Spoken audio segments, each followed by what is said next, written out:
Hello students, आज के online lecture में आप सभी का स्वागत है। आज के ऑनलाइन लेक्चर के माध्यम से हम डिस्कस करने जा रहे हैं आयनिक ठोसों से संबंधित एक बहुत ही महत्वपूर्ण टॉपिक जिसका नाम है जालक त्रुटियां के बारे में।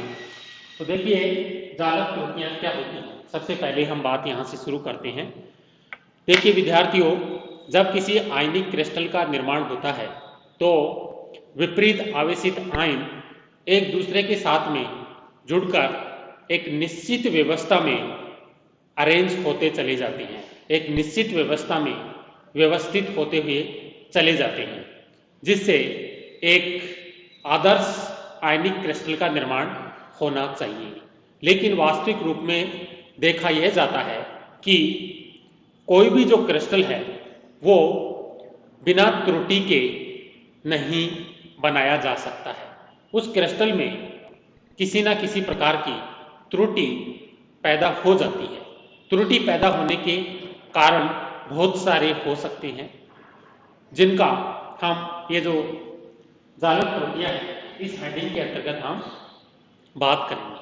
किसी आयनिक क्रिस्टल में त्रुटियों की संख्या भी निश्चित नहीं है। किसी आयनिक क्रिस्टल में कम त्रुटियां हो सकती हैं, किसी आयनिक क्रिस्टल में बहुत अधिक त्रुटियां हो सकती हैं। तो ये त्रुटियां किस प्रकार से पैदा होती हैं और त्रुटियों के पैदा होने से उसका जो प्रॉपर्टीज है उसमें किस प्रकार के परिवर्तन होते हैं। जनरली ये देखा जाता है कि अगर किसी पदार्थ में त्रुटियां हैं तो उसको नेगेटिव सेंस में ये लेकर के और उस पदार्थ को डिफेक्टिव मानते हुए उसको यूजलेस मान लिया जाता है।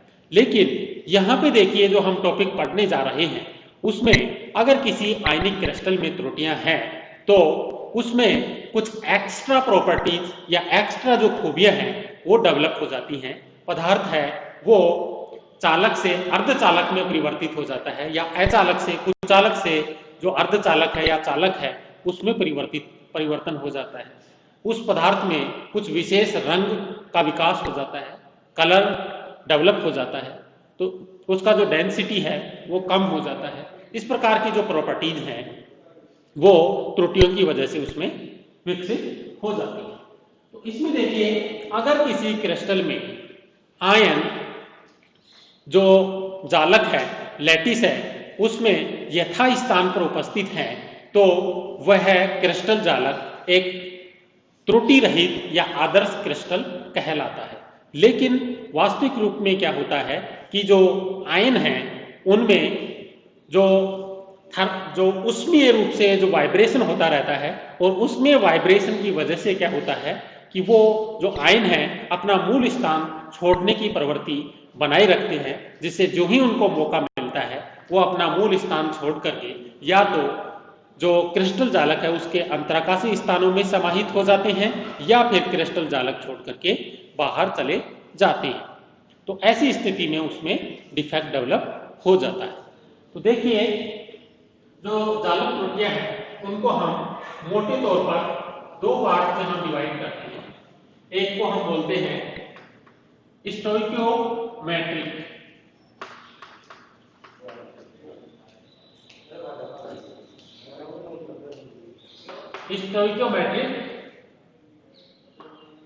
और दूसरे को हम बोलते हैं नॉन स्टोइकियोमेट्रिक।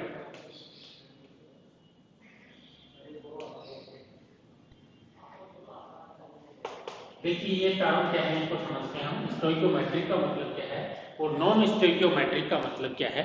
तो देखिए विद्यार्थियों, स्टोइकियोमेट्रिक का मतलब ये होता है कि अगर कोई पदार्थ का जो कंपोजिशन है, एक टर्म होता है rule of composition, rule of definite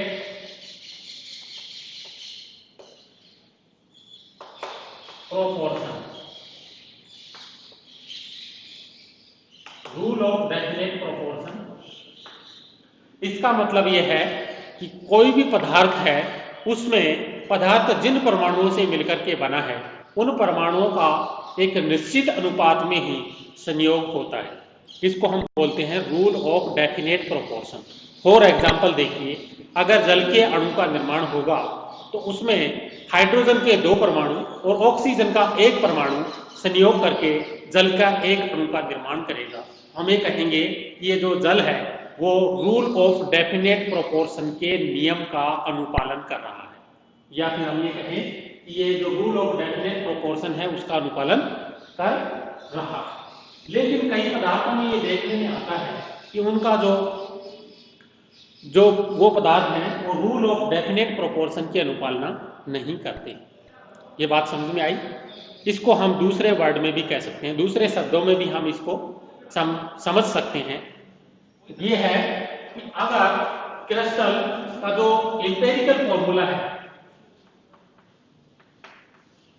empirical formula यानी मूलानुपाती सूत्र है,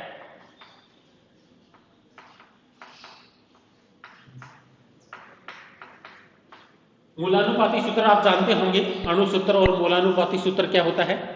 अगर किसी पदार्थ का मूलानुपाती सूत्र डिफेक्ट से पहले और डिफेक्ट के बाद में एक सा हो तो ऐसे पदार्थ क्या कहलाते हैं? स्टोइकोमेट्रिक पदार्थ कहलाते हैं। देखिए सिंपल वर्ड्स में मैं बता रहा हूं, अगर आपको ये रूल ऑफ डेफिनेट प्रोपोर्शन समझ में नहीं आता है तो किस प्रकार से हम कंपाउंड्स को स्टोइकोमेट्रिक और नॉन स्टोइकोमेट्रिक जो कंपाउंड्स हैं उनके रूप में विभाजित करें, तो इसका आधार ये है कि अगर हम पदार्थ का अध्ययन करें तो डिफेक्ट से पहले और डिफेक्ट्स के बाद में अगर उस पदार्थ का मूलानुपाती सूत्र एक जैसा प्राप्त हो तो वो क्या कहलाएगा? Stoichiometric compound. दूसरा देखिए non stoichiometric compound. Non stoichiometric compound वो कंपाउंड्स होते हैं जो कि रूल ऑफ डेफिनेट प्रोपोर्शन की अनुपालना नहीं करते हैं। फॉर एग्जाम्पल देखिए आयरन का जो ऑक्साइड है उसकी अगर हम बात करें तो अगर ये रूल ऑफ डेफिनेट प्रोपोर्शन की अनुपालना किया होता तो इसमें दोनों का जो अनुपात है वो 1:1 होना चाहिए था। ओके, यानी आयरन और जो ऑक्सीजन परमाणु है दोनों 1:1 के रूप में संयोजित होकर के आयरन का जो ऑक्साइड है वो बनाने चाहिए। लेकिन होता क्या है, इसमें आयरन और ऑक्सीजन परमाणुओं का जो अनुपात है वो 0.95:1 होता है।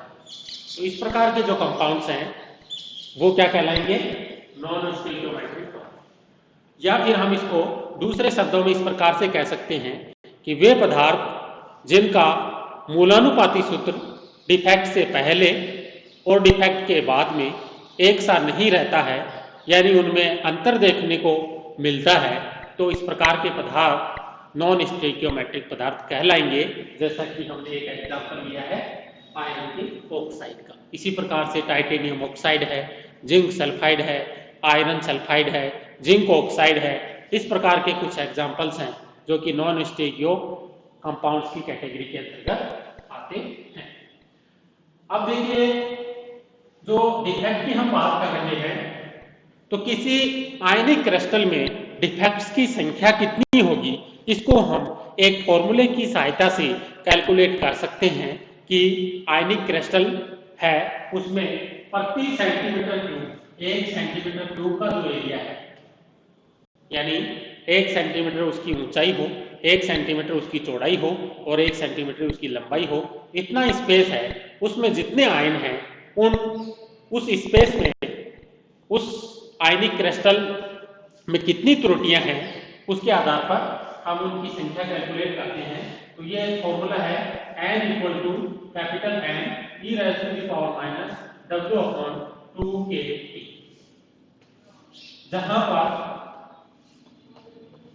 जहां पर n क्या है? 1 सेंटीमीटर क्यूब में त्रुटियों की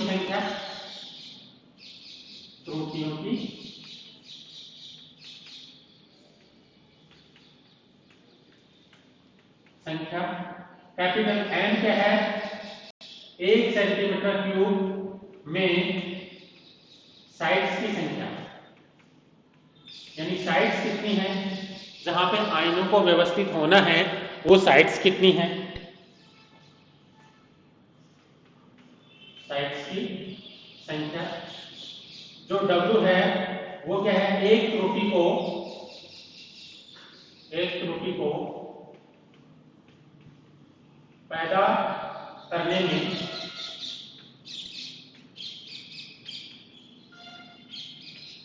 खर्च हुई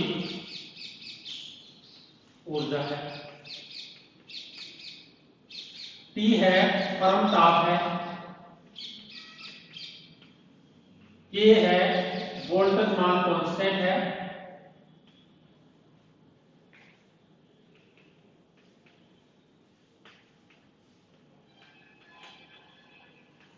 ओके।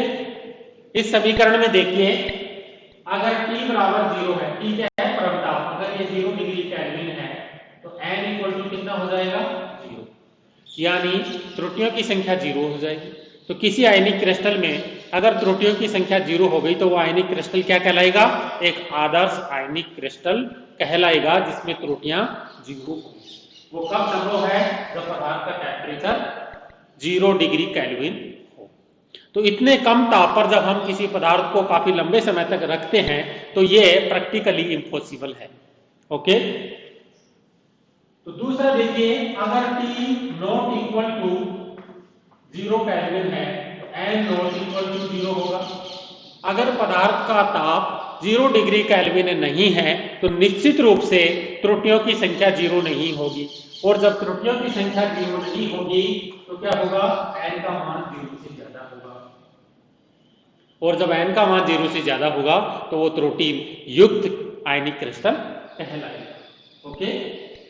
दूसरा देखिए, इसमें जो W है, जो एक त्रुटि को पैदा करने में जो एनर्जी खर्च हो रही है, तो उसका मान अगर इस घटक के बराबर हो जाता है, या फिर हम ये कहें ये जो टेम्परेचर है और जो त्रुटियां हैं, त्रुटियों की संख्या है, उसमें जो संबंध अगर हम व्यक्त करें तो जैसे जैसे टेम्परेचर बढ़ता जाता है वैसे वैसे त्रुटियों की संख्या बढ़ती चली जाती है, और इस इक्वेशन की सहायता से कितनी त्रुटियां उस आयनिक क्रिस्टल में डेवलप होगा वो हम कैलकुलेट कर लेंगे।